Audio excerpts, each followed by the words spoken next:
क्या है आयुर्वेदा? खाली एक चिकित्सा सिस्टम ऑफ मेडिसिन नहीं है। डेली लाइफ रूटीन में ऐसी क्या क्या चीज़ें फॉलो करें जिससे हम बीमारी ना पड़े? आयुर्वेदा से आपका मेंटल हेल्थ कैसे इम्प्रूव होता है? क्या आयुर्वेद से हम शुगर का परमानेंट इलाज कर सकते हैं? कि जो बच्चे आयुर्वेद में अपना करियर बनाना चाहते हैं उसकी पढ़ाई क्या होती है, वो कैसे अपना करियर आयुर्वेद में बनाए? मैंने तुमसे क्या कहा था, एक दिन में सारी चीज़ें नहीं पूछोगी। नमस्कार, स्वागत है आपका द श्वेता शो में। आज हम हमारे पॉडकास्ट में बात करेंगे और सीखेंगे आयुर्वेदा के बारे में। और हमारे साथ हमारे स्टूडियो में गेस्ट हैं डॉक्टर रजनी सुषमा, जो लगातार 50 सालों से आयुर्वेद में प्रैक्टिस कर रही हैं। मैम, बहुत बहुत स्वागत है आपका हमारे पॉडकास्ट में। नमस्कार मैम, सबसे पहले सवाल, क्या है आयुर्वेदा? देखिए, आयुर्वेद खाली एक चिकित्सा सिस्टम ऑफ मेडिसिन नहीं है, ये जीवन शैली है।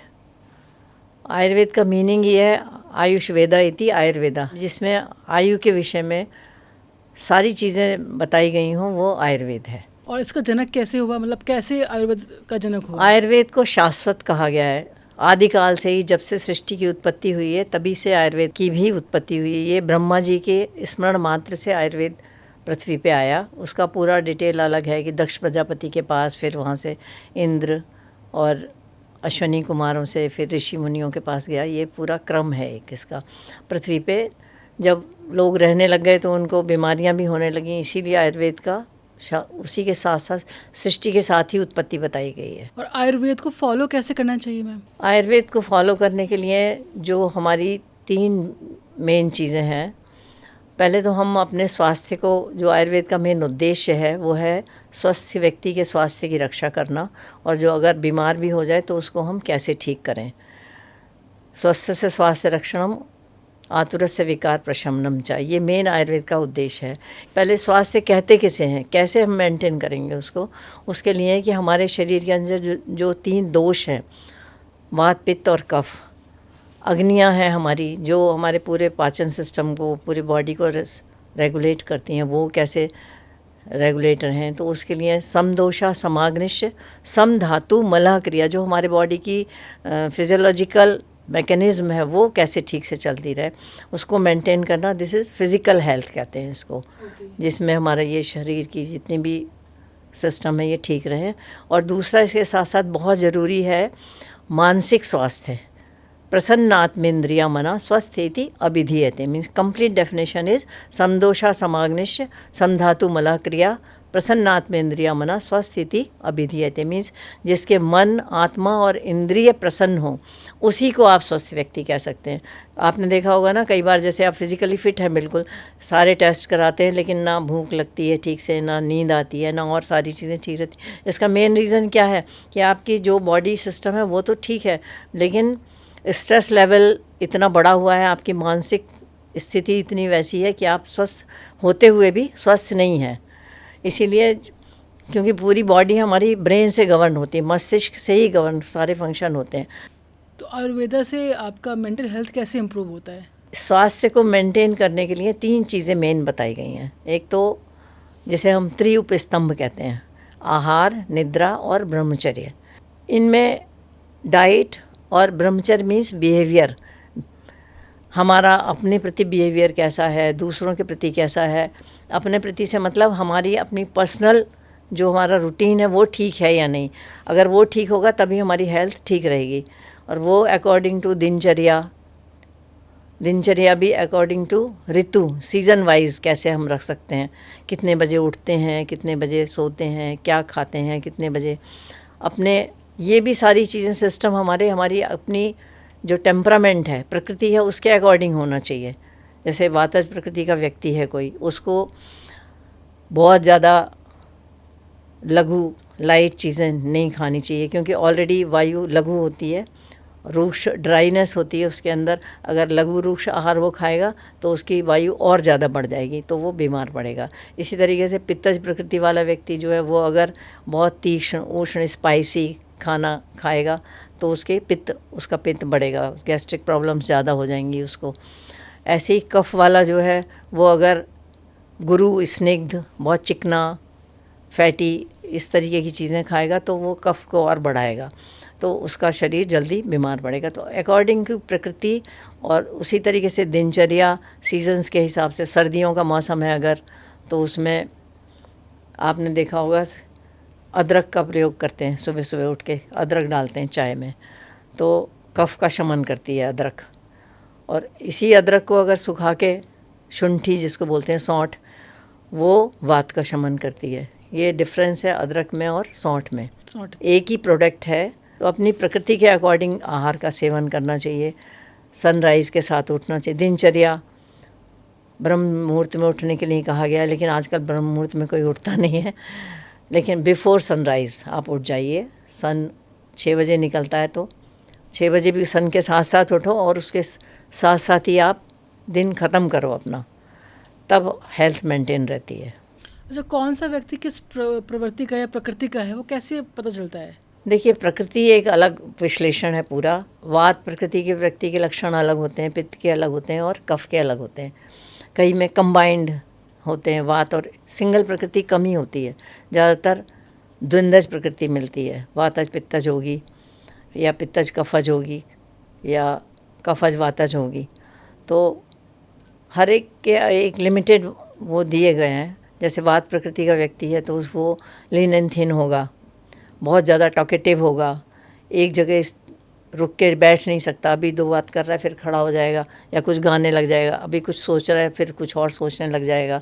कॉम्प्लेक्शन उसका डल होगा, ड्राई स्किन होगी, हेयर्स भी ड्राई से होंगे। ये वातज के लक्षण होते हैं। ऐसी पित्तज वाला जो है वो थोड़ा सा रक्ताभ चेहरा होगा उसका, आइज़ बड़ी अट्रैक्टिव होंगी, टेम्परामेंट बड़ी जल्दी लूज़ करेगा। जो पित्त प्रकृति वाला होगा ना, गुस्सा जल्दी आएगा उसे और गुस्सा जल्दी डाउन भी हो जाएगा। तो ये पित्तज वाले के लक्षण होते हैं।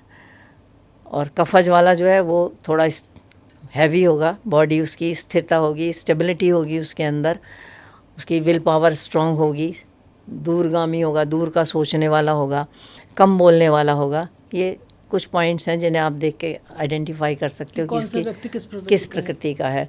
उसी के अकॉर्डिंग फिर उसकी लाइफ स्टाइल मैनेज की जाती है। स्वस्थ व्यक्ति किसे कहते हैं?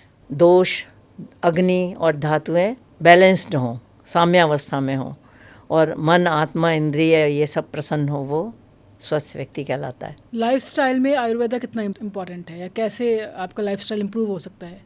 लाइफ स्टाइल इम्प्रूव करने के लिए जो मैंने आपको बताई, आहार, निद्रा और ब्रह्मचर्य, ये 3 चीज़ें हैं। आहार को ही ले लें अगर, जैसे सुबह आप कितने बजे उठे, मॉर्निंग में उठ के क्या करते हैं? सबसे पहले पानी पिएं 2 गिलास। इसके बाद में जो भी दिनचर्या में 14 पॉइंट्स बताए गए हैं दिनचर्या के, वैसे सुबह उठते ही फ्रेश होना, फिर इसके बाद में दंत ये क्लीनिंग करना, दांतों की डेंटिस्ट वो करके, ये सारी चीज़ें अपनी फॉलो करने के बाद में अल्पाहार, ब्रेकफास्ट किया। ब्रेकफास्ट मेन चीज़ जो आहार की है वो ये है कि एक आहार से दूसरे आहार के बीच में मिनिमम 3 आवर्स का इंटरवल होना चाहिए। वैसे पर्सन टू पर्सन डिफ़र करता है ये। किसी की जिसकी जठराग्नि तीक्ष्ण होगी वो जल्दी डाइजेस्ट हो जाएगा, तो वो उतनी जल्दी उसको भूख लगने शुरू हो जाएगी। जठराग्नि क्या होती है? जठराग्नि हमारी मेन डाइजेस्टिव एनर्जी है, फायर है। जो भी हम खाते हैं उसका पाचन वहाँ होता है आमाशय के अंदर, स्टमक के अंदर। 3 तरीके की होती है। जैसे ये कफ प्रकृति वाले की डाइजेस्टिव पावर ज़रूरी नहीं है कि उसकी अग्नि भी मंद ही हो। जठराग्नि मतलब गट हेल्थ ना? हाँ, गट हेल्थ भी कह सकते हो इसको।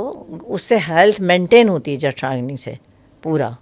तो मंद होगी कफ के कारण, पित्त के कारण तीक्ष्ण होगी और वात के कारण विषम अग्नि होती है, मंदाग्नि हो जाएगी। कभी कभी तीक्ष्ण होगी, कभी मंद होगी। तो इसी से पूरे बॉडी की सिस्टम चलते हैं डाइजेशन से। अगर आपका न्यूट्रिशन ठीक डाइजेस्ट होगा, न्यूट्रिएंट्स ठीक बनेंगे, जो भी चीज़ें बनेंगी उसका पाचक रस जो बनेगा वो अच्छा होगा, बॉडी को स्ट्रेंथ मिलेगी उससे। अगर मंदाग्नि है तो कभी कॉन्स्टिपेशन होगा, कभी गैस्ट्रिक ट्रबल होगी, ये सारी कॉम्प्लिकेशंस होना शुरू हो जाती हैं। पूरी हेल्थ बॉडी की जो है वो गट हेल्थ पे ही डिपेंड करती है। और इसको इम्प्रूव कैसे कर सकते हैं गट हेल्थ को? इसे अपने लाइफ स्टाइल से इम्प्रूव कर सकते हो आप। जीर्ण होने के बाद ही खाना खाओ। जीर्ण मीन्स डाइजेस्ट होने के बाद। और वाटर इनटेक ज़्यादा हो। तकरीबन एक दिन में कितना वाटर इनटेक होना चाहिए?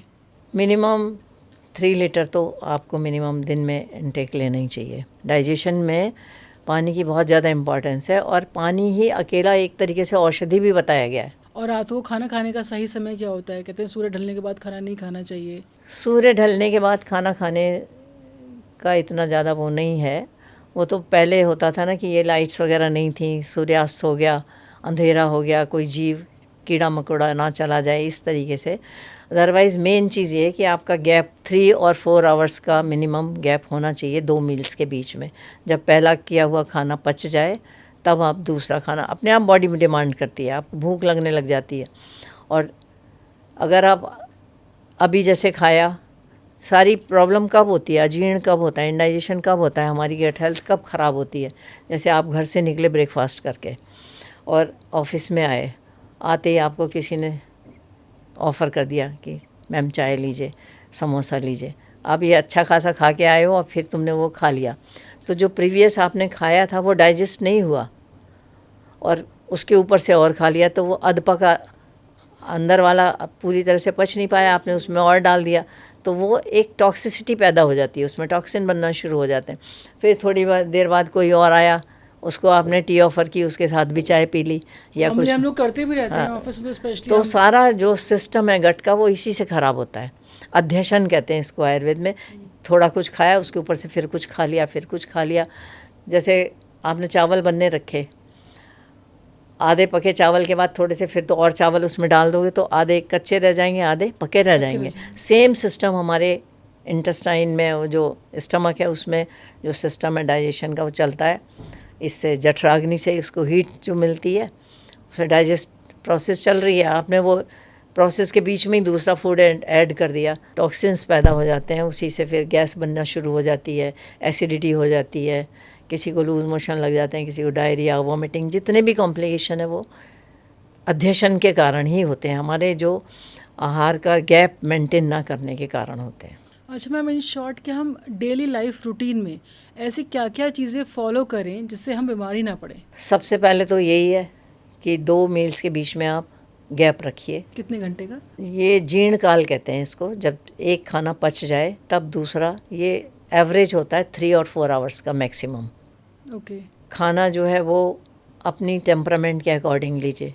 अगर आप वातज प्रकृति के हैं तो थोड़ा सा स्निग्ध और गुरु, थोड़ा सा स्पाइसी ले सकते हो, वो डाइजेस्ट हो जाएगा, क्योंकि फायर तेज़ होती है, वायु से बढ़ती है ज़्यादातर, उसे लेंगे तो वो नॉर्मल सी में आ जाएगी, थोड़ा बैलेंस हो जाएगी।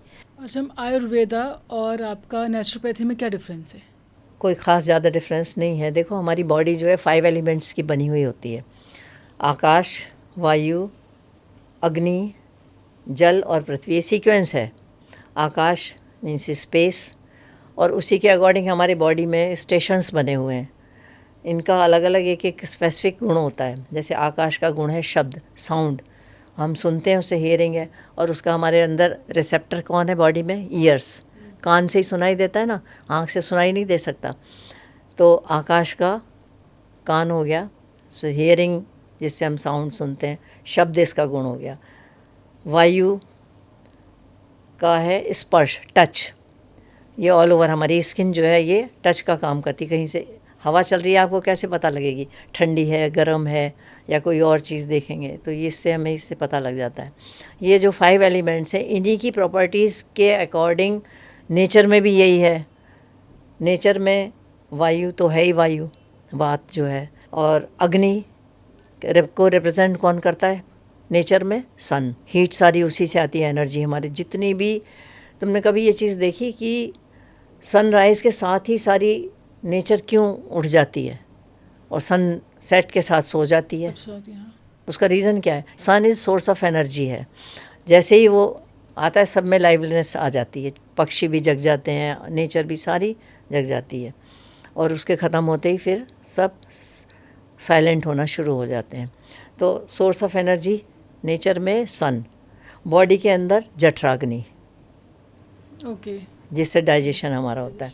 और 4th इज़ जल। जल जो है वो टेस्ट, उसका स्टेशन हमारा क्या है? टंग, रस जो है इसका। और अग्नि का है नेत्र, इसीलिए आँखों के ऊपर कभी भी ज़्यादा गर्म चीज़ नहीं लगाई जाती, ठंडा ही स्पर्श दिया जाता है। पृथ्वी जो है वो गंध, स्मेल, नोज़, नाक जो है वो पृथ्वी की रिप्रेजेंट करती है। नेचुरोपैथी में क्या करते हैं, इन्हीं से चिकित्सा की जाती है।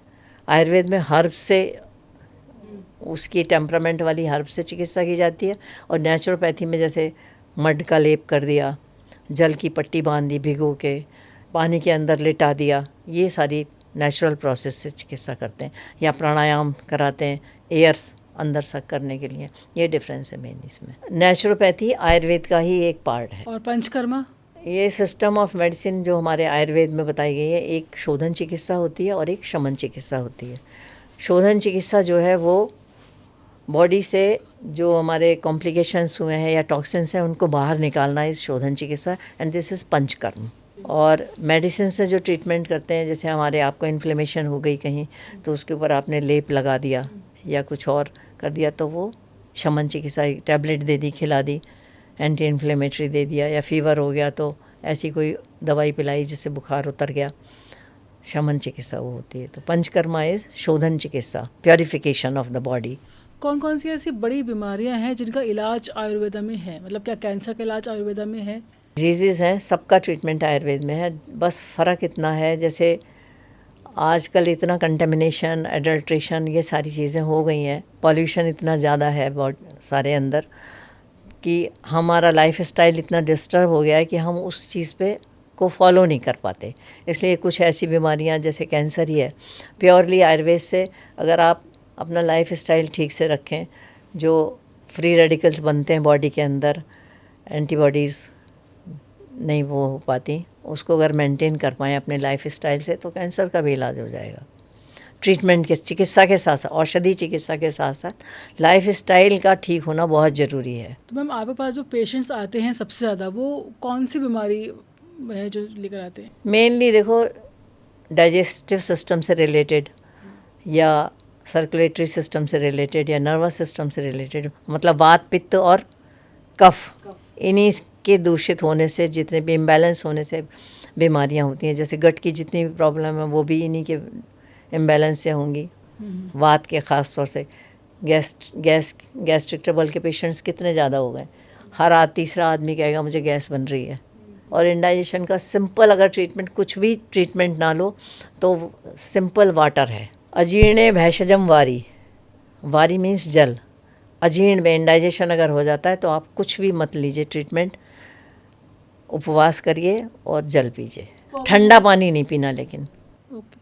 अगर कोई डाइजेशन का प्रॉब्लम लेकर आता है तो कितने टाइम में वो समस्या सुलझ सकती है, सॉल्व हो जाती है? देखो, ये पर्सन टू पर्सन डिपेंड करता है। इसमें कोई ये नहीं है कि तुम्हें मैं दवाई दी और तुम ठीक हो गए। तुम्हारी टेम्परामेंट क्या है, तुम्हारी टॉलरेंस पावर कितनी है, बॉडी की जो तुम्हारी विल पावर कितनी है, उस पर डिपेंड करता है ट्रीटमेंट की। इन्फेक्शन तो नहीं है, कोई बाहर इंटरनल प्रॉब्लम है या बाहर किसी टॉक्सिसिटी किसी चीज़ से बाहर से आई है या अंदर से हुई है, इन सब चीज़ों के ऊपर ट्रीटमेंट डिपेंड करता है। इसमें आप ये फिक्स नहीं बता सकते कि अभी 2 दिन में ठीक हो जाएगा या 3 दिन में ठीक होगा। ये उसके सिम्टम्स देख के ही बता सकते हो। परमानेंट ठीक हो जाता है डाइजेशन? हाँ, परमानेंट। आयुर्वेद में ज़्यादातर बीमारियों का इलाज परमानेंट ही होता है। टाइम ज़रूर लगता है क्योंकि हम दोष, प्रकृति और इसके आधार पर चिकित्सा करते हैं।